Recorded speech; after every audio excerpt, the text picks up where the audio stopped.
ये आपका time speed distance का 7वां क्लास है, 7वां भाग है।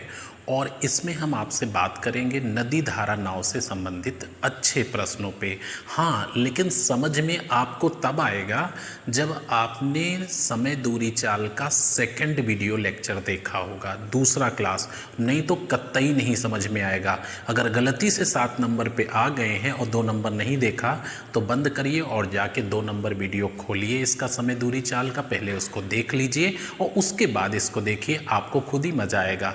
यहाँ पे 2 सवाल लिखे हुए हैं। पहला क्वेश्चन है कि एक व्यक्ति शांत जल में 7.5 किलोमीटर पर आवर की चाल से तैर सकता है। शांत जल का मतलब होता है जहाँ पे फ्लो ना हो, बहाव ना हो, यानी नेचुरल स्पीड उसकी है 7.5 किलोमीटर पर आवर। यदि धारा का वेग 1.5 किलोमीटर प्रति घंटे हो तो उसे ए से बी तक जाकर वापस आने में 50 मिनट का समय लगता है। बताइए ए से बी के बीच की दूरी क्या है? तो एक नदी मार्ग है कोई, ठीक है, एक नदी मार्ग है ए से बी तक, ये नदी मार्ग है और इसमें जो धारा का फ्लो है, बहाव है, वो 1.5 किलोमीटर पर आवर है।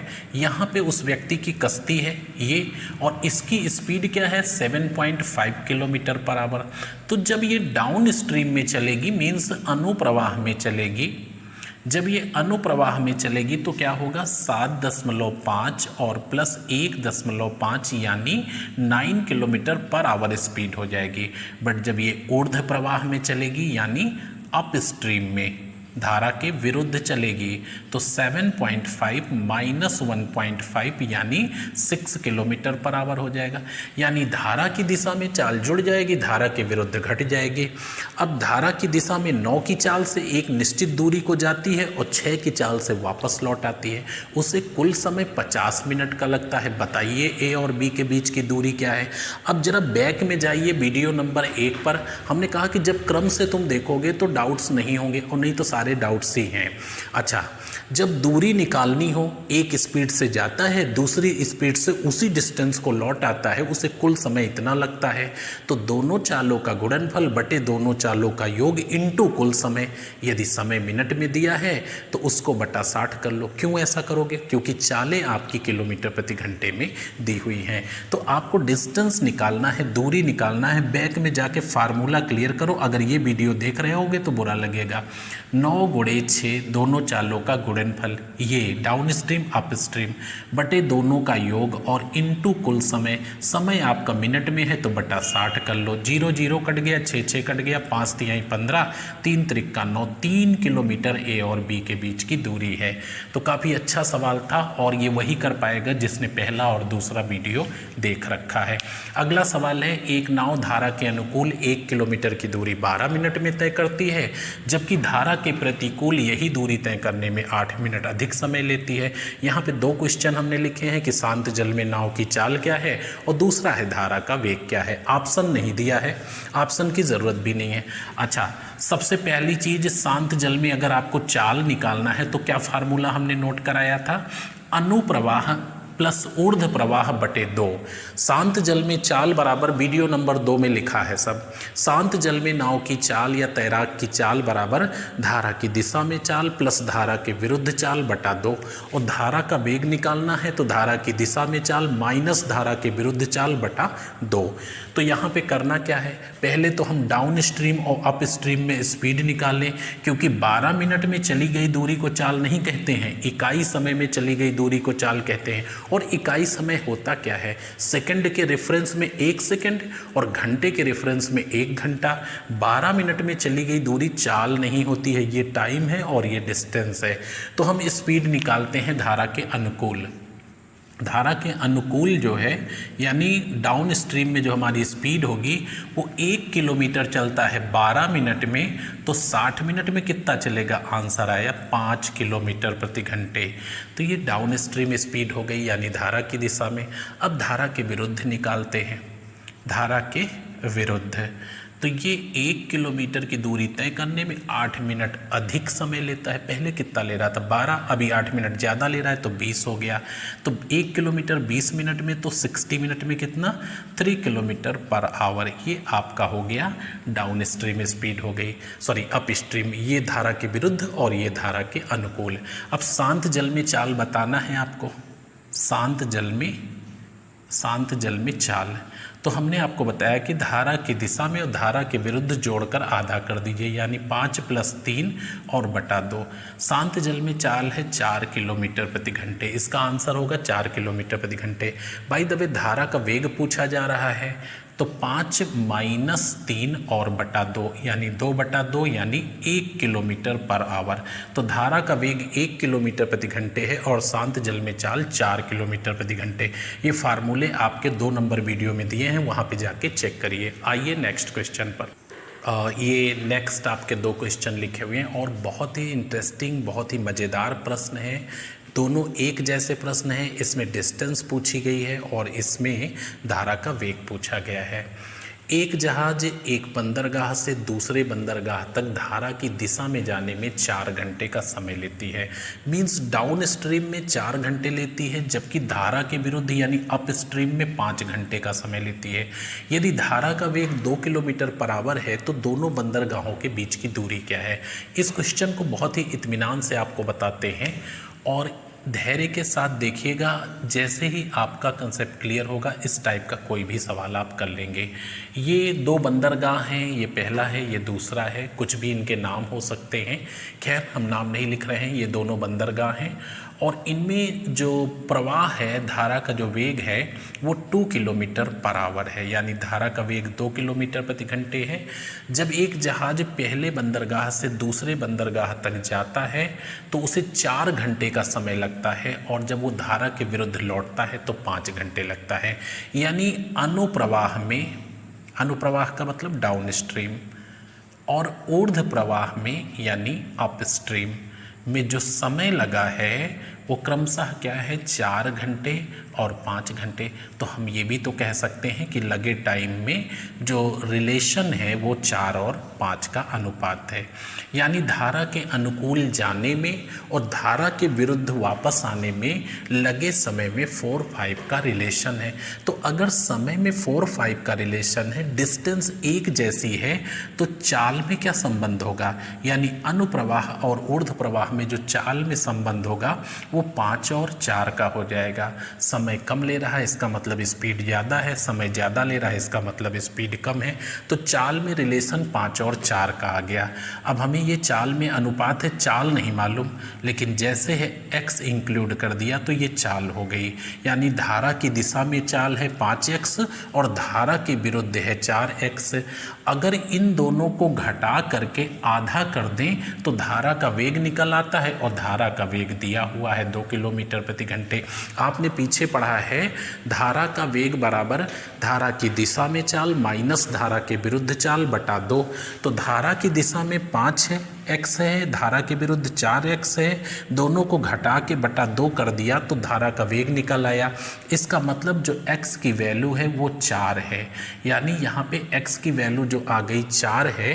तो अब धारा की दिशा में आपकी चाल क्या थी 5x थी, तो 5x का मतलब धारा की दिशा में जो चाल हो गई वो 20 किलोमीटर प्रति घंटे है। धारा की दिशा में चाल 20 किलोमीटर प्रति घंटे है और धारा के विरुद्ध कितना हो गई 16 किलोमीटर प्रति घंटे। तो धारा की दिशा में चाल 20 किलोमीटर प्रति घंटे, धारा के विरुद्ध 16 किलोमीटर प्रति घंटे, और दूरी बराबर क्या होता है चाल गुणे समय होता है।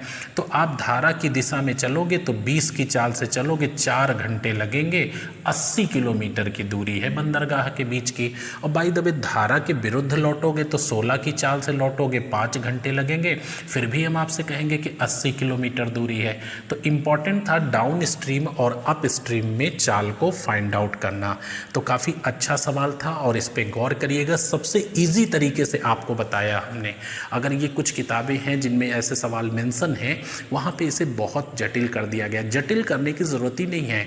आपकी जो डिस्टेंस है दोनों बंदरगाहों के बीच वो इक्वल है, यानी जाने और आने की दूरी बराबर है। तो जो जाने और आने में यानी प्रतिकूल और अनुकूल अनुकूल में जो समय लगा है उसका उल्टा चाल में संबंध होगा, और जब चाल में रिलेशन मालूम हो गया है तो सब कुछ आप फाइंड आउट कर सकते हैं। तो इसको बहुत ही इत्मीनान से देखिएगा, गौर करिएगा, एक एक चीज़ों को समझिएगा। सही आंसर आपका कौन सा है? 80 किलोमीटर यानी 80 किलोमीटर। अगला सवाल देखिए, सेम तरीके से होगा।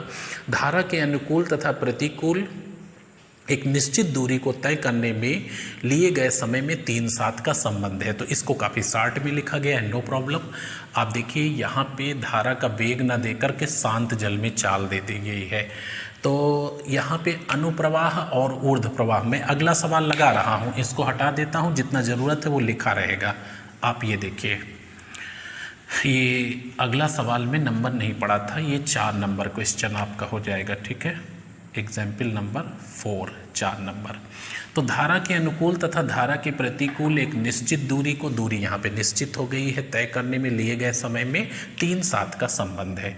तो धारा के अनुकूल यानी डाउन स्ट्रीम में, प्रतिकूल यानी ऊर्ध्व प्रवाह या अप स्ट्रीम में लिए गए समय में 3/7 का संबंध है। तो फिर स्पीड में क्या रिलेशन होगा? आप कहोगे उल्टा संबंध होगा, यानी 7 और 3 का। तो चाल में 7-3 का संबंध है, चाल तो नहीं मालूम है, अब मालूम हो गई। डाउन स्ट्रीम में ये है, अप स्ट्रीम में ये है। अगर यहाँ धारा का वेग दिया होता तो माइनस करके बटा 2 करते, और शांत जल में चाल दी है तो प्लस करके बटा 2 करेंगे। ये हो गया आपका। और शांत जल में चाल क्या है? 10 किलोमीटर प्रति घंटे। धारा की दिशा में चाल प्लस धारा के विरुद्ध चाल बटा 2 बराबर शांत जल में चाल होता है, और शांत जल में दिया हुआ है, यानी 10x की वैल्यू क्या आ गई? 20 आ गई, और x की वैल्यू क्या आ गई? 2 आ गई। तो शांत, ये डाउन स्ट्रीम में स्पीड क्या हो जाएगी आपकी? 7 दूनी 14, यानी 7 गुणे 2, ये 14 किलोमीटर प्रति घंटे डाउन स्ट्रीम चल रही है। और अप स्ट्रीम में क्या हो जाएगी? 3 गुणे 2, यानी 6 किलोमीटर प्रति घंटे अप स्ट्रीम में चल रही है। तो धारा की दिशा में 14 चाल है, धारा के विरुद्ध 6 चाल है। अगर यहाँ पे आपसे पूछ रहा है कि बताइए धारा का वेग क्या है, तो धारा की दिशा में चाल माइनस धारा के विरुद्ध चाल बटा 2, यानी 8/2, यानी 4 किलोमीटर प्रति घंटे धारा का वेग आ जाएगा। अच्छा, ये वही फार्मूले दोनों हैं जो मैंने लिखा है 2 नंबर वीडियो में, जरा आप उसको गौर करिए। उसमें पहला रेलगाड़ी का कंसेप्ट है, दूसरा नदी धारा नाव का है। उसमें हमने 2 फार्मूले लिखे हैं कि धारा की दिशा में नाव की चाल प्लस धारा के विरुद्ध नाव की चाल बटा 2 बराबर शांत जल में नाव की चाल, और धारा की दिशा में नाव की चाल माइनस धारा के विरुद्ध चाल बटा 2 बराबर धारा का वेग। इस सवाल में दोनों फार्मूले लग गए। आपका सही आंसर 4 किलोमीटर पर आवर है, इसका डी आंसर सही है। तो अगर आपने अभी भी सेकंड वीडियो नहीं देखा है तो इसको मत देखिए, पहले सेकंड देखिए, फिर इसको 7 नंबर देखिएगा। आइए नेक्स्ट क्वेश्चन। ये आपके नेक्स्ट क्वेश्चन है, और इसमें 3 सवाल ये दिए हुए हैं, ध्यान से देखिएगा। बहुत छोटे प्रश्न हैं और कंसेप्ट आपका वही है, उसमें कोई अंतर नहीं है। एक नाव धारा के विरुद्ध 16 किलोमीटर की दूरी 64 मिनट में तय करती है। यदि धारा का वेग 3 किलोमीटर प्रति घंटे है तो शांत जल में नाव की चाल क्या है? सबसे पहली चीज़, इकाई समय में चली गई दूरी को चाल कहते हैं, ना कि 64 मिनट में चली गई दूरी को चाल। यूनिट टाइम क्या होगा? 60 मिनट होगा ना। तो सबसे पहली चीज़ यहाँ से क्लियर करिए। धारा के विरुद्ध यानी ऊर्ध्व प्रवाह में, ये प्रतिकूल शार्ट में लिख लेते हैं।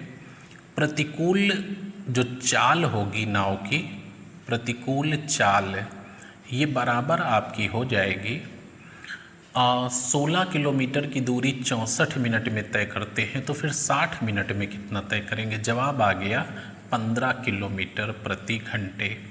तो ये चाल आपकी आ गई धारा के विरुद्ध है। अब बैक में अगर 2 नंबर वीडियो देखे हो तो आंसर अब तक देकर आप आगे बढ़ गए होंगे।